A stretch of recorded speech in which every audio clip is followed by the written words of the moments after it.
அஸ்ஸலாமு அலைக்கும் வரஹ்மத்துல்லாஹி வரகாத்துஹு. ஒரு கேள்வி.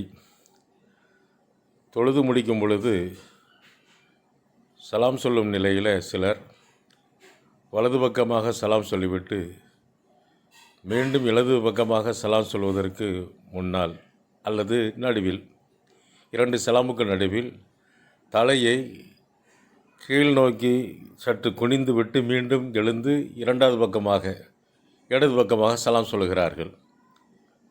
இதற்கு ஏதேனும் ஆதாரங்கள் உண்டானா? இப்படி செய்யலாமா என்று கேட்கிறார்கள்.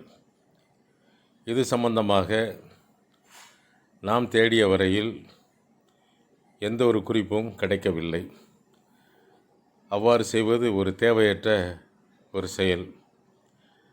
இன்னும் சொல்லப்போவதென்றால் தவிர்த்து விட வேண்டும் என்பதுதான் சரியான வார்த்தையாக இருக்கும். அல்லாஹ் மிகவும் அறிந்தவன்.